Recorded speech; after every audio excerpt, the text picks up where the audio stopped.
Bem-vindo, pessoal, para a nossa terceira aula de Direito Tributário para Idiotas. O tema de hoje é entender o conceito de tributo. Então vamos lá?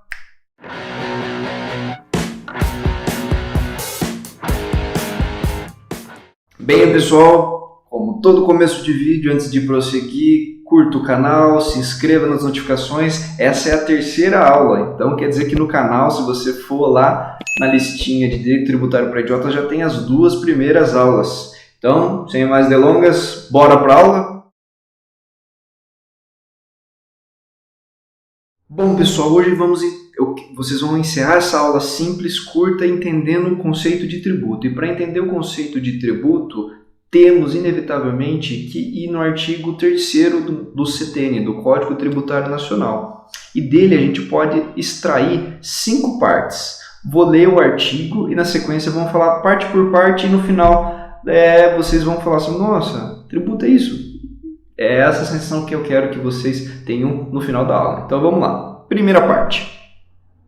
Artigo 3º. Tributo é toda prestação pecuniária compulsória em moeda ou cujo valor nela se possa exprimir, que não constitua sanção de ato ilícito, instituída em lei e cobrada mediante atividade administrativa plenamente vinculada.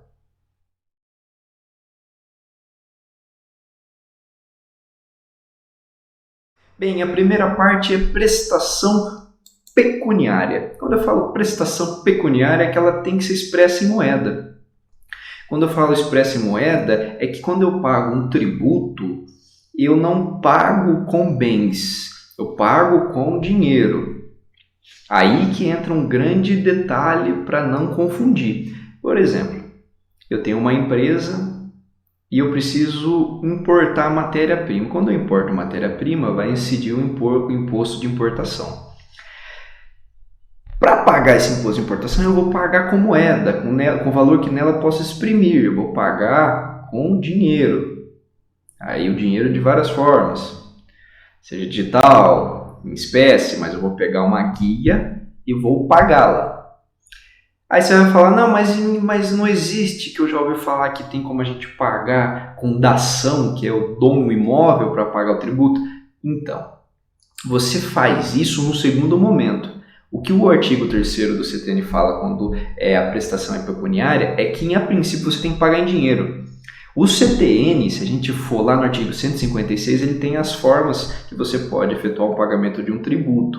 Mas elas é o que? É um segundo momento. Por exemplo, eu não consegui pagar um imposto de importação, vi que vai dar problema, aí eu parto para a segunda hipótese, da indação em pagamento, tentar fazer uma compensação de tributos que eu tenho a receber, que isso tudo a gente vai aprender quando entrar lá pelo artigo 156, não é agora, mas a princípio eu só preciso que você entenda que o tributo ele deve ser exprimido em prestação pecuniária. Por exemplo, se eu vou importar um negócio da China, eu vou importar ração de peixe. Eu não posso chegar lá na Receita Federal, vou deixar 500 kg de ração de peixe, está pago o imposto de importação. Não, você vai pagar com dinheiro. Então, prestação pecuniária é isso. Tranquilo. Tudo bem? Segundo ponto.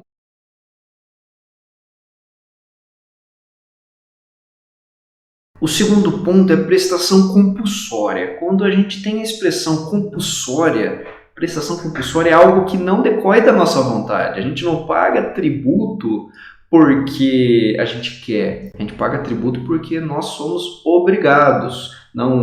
Ele não é voluntário, ele é obrigatório. Ele é um poder de império do Estado, porque a gente tem sempre que lembrar que os tributos são o quê? Para dar amparo para o Estado proporcionar aquilo que ele se objetivou na nossa Constituição, direito à saúde, educação, segurança. Os nossos tributos vão exatamente para esses polos. Não vamos entrar nas discussões políticas aqui, vamos se concentrar na discussão jurídica, que é no sentido de que tributo não é uma opção nossa, é uma obrigação. Aí, para complementar isso, vamos lembrar que a própria Constituição prevê de forma expressa, não somos obrigados a fazer nada ou deixar de fazer algo senão em virtude de lei. Aí que entra o negócio, porque todo tributo decorre de lei. Logo, a lei, quando a gente fala de tributo, prestação compulsória, a lei ela é de forma direta, imediata a sua aplicação. Não depende da nossa atitude para que ela tenha obrigatoriedade. E como ela decorre de lei e a lei fala tem que pagar, não é voluntária. Então, por isso chama prestação compulsória. Encaixamos no fato gerador, que vamos ver num outro momento, você tem que pagar o tributo. Então, terceiro passo.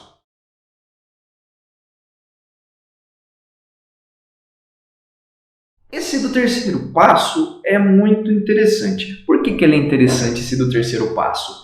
Porque ele não constitua sanção de ato ilícito. Porque aí a gente vai colocar de um lado, por exemplo, o tributo e a multa. Tributo e multa não se confundem. Porque tributo não é multa, não é uma sanção. Entendeu? Porque quando você, por exemplo, você ofere seu salário e você tem que pagar o imposto de renda, você não está sendo punido por ter que pagar o tributo. Não, você paga o tributo não como forma de punição, mas porque você se encaixou no que a lei determina como incidência daquele determinado tributo. Ou seja, se eu ofiro renda, eu estou encaixando no que a lei determina que tem que ser pago um imposto de renda. Então, ele não é uma punição do Estado, então não constitui ato ilícito. Por outro lado, existe a multa. A multa é uma sanção decorrente de um ato ilícito, porque a multa a gente tem o quê? Ela tem a função preventiva de que a pessoa vê, olha, se eu não cumprir aquela norma, eu vou pagar determinada multa, como forma de prevenir que eu não descumpra, como forma também de punir o infrator para que ele não venha cometer. Ou seja, você não declarou um imposto de renda, se você não declarou um imposto de renda e tinha que declarar, você vai pagar uma multa. Qual que é a intenção dessa multa? Para que você não volte a deixar de declarar quando for obrigado. Entendeu a diferença? Multa. Você está sendo sancionado porque descumpriu algo. Tributo não é uma punição. Tributo é algo que você faz, como a gente vai ver lá na frente, que você se encaixou no que a gente chama de fato gerador, tá bom? Como não constitui uma sanção por ato ilícito, temos que vou usar um exemplo que você nunca mais vai esquecer, a diferença do tributo e da multa. Por exemplo, um traficante de drogas, ele comete na esfera criminal o crime de tráfico. Não vamos misturar os ramos. Porém, ele na traficância, ele recebe os seus bens. Vamos supor que ele compre uma casa, carro. Se ele declarar isso no imposto de renda dele e pagar o devido imposto, na questão fiscal, ele vai estar 100% legal. Na questão penal, aí é outra história. Por que eu estou falando isso? Você vai falar, mas como assim o traficante está fazendo coisa legal? Não é que ele está fazendo coisa legal. É porque o dinheiro não tem cheiro para o direito tributário. Como assim dinheiro não tem cheiro? Aí a gente vão ter que contar uma historinha da onde que veio essa expressão dinheiro não tem cheiro para entender como ela se encaixa no direito tributário, para você falar, o Felipe está defendendo bandido, não, que dinheiro não tem cheiro. Então vamos lá, historinha. O que acontece? Essa história de dinheiro não tem cheiro decorre do imperador romano Vespasiano. Ele instituiu lá atrás uma taxa pelo uso dos mictórios públicos, conhecidos como latrinas. Seu filho, Tito, não concordou com o fato gerador tão mal cheiroso. Ao tornar conhecimento das reclamações do filho, Vespasiano segurou uma moeda de ouro e respondeu, olet, em parênteses, que é o que significa cheira, e Tito respondeu, no olet, não cheira. Ou seja, pessoal, o que significa essa historinha? Que o dinheiro ele não tem cheiro, não importa de onde é a origem do dinheiro. Se foi de tráfico, se foi de outro tipo de ilícito. O dinheiro não tem cheiro para fins tributários. Pagou o tributo, está tudo certo. Não quer dizer que os problemas cíveis, penais não existam. Não é isso que eu estou falando. O que eu estou falando é que ele não tem cheiro para fins tributários. Então, se um traficante paga todos os impostos dele, infelizmente a gente não pode falar que ele está errado na esfera tributária, ele pode estar errado na esfera criminal. Entendeu bem? Então, no audit, dinheiro não tem cheiro. Beleza? Então vamos para o quarto ponto.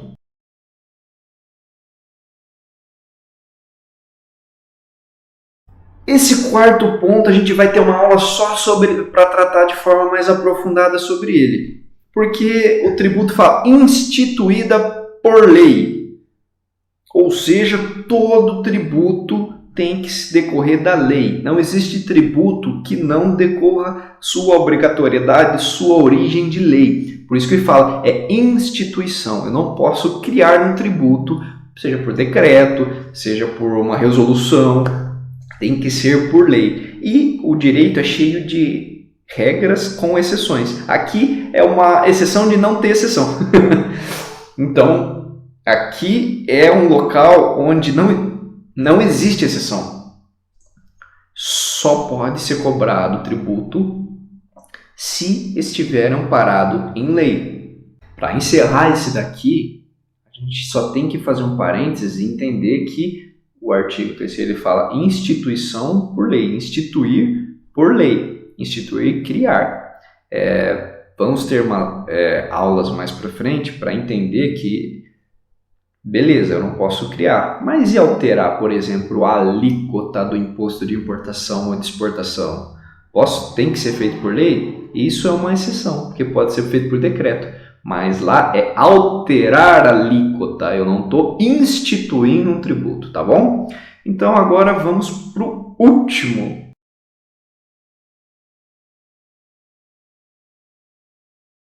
Esse quinto último é que, vamos ver mais para frente, principalmente na hora que a gente for entender o que é crédito tributário, obrigação tributária, que é o quê? A atividade administrativa sobre os tributos ela é vinculada, ou seja, o auditor, o fiscal, o procurador, o administrador da administração pública, ele não tem a liberdade, ele não é um poder discricionário, isso que a gente aprende em direito administrativo. Ato discricionário, ato vinculado. Aqui o ato é vinculado, ele não tem opção. Surgido o fato gerador e necessita do início do procedimento de instituição do crédito tributário, tem que ser feito. Por exemplo, eu não posso olhar assim, não tem aquela discricionalidade do, por exemplo, o fiscal chegar na empresa e falar, essa empresa eu não vou autuar. Acho que ela fez sem querer. Não, se a lei fala lá, se tiver descumprido tem que fazer determinado ato, principalmente envolvendo tributo, é uma atividade vinculada, ele não tem opção. E vinculada, lembrando, fazendo paralelo com direito administrativo, ela não dá escolha, ele é um poder-dever, tá bom? Então, finalizamos a quinta. Bom, pessoal, espero que vocês tenham entendido nessa aula o conceito de tributo. Peguei o artigo 3º do CTN e dividi ele em 5 partes, exatamente para facilitar o entendimento do que é o tributo. O que eu posso falar para vocês caso permaneçam as dúvidas? Deixe o comentário aí embaixo. Fala assim, Felipe, eu não entendi essa parte, ficou confuso. Que eu faço questão de ajudar você a compreender, porque aqui todos têm que aprender direito tributário, tá bom? Nos vemos na próxima aula.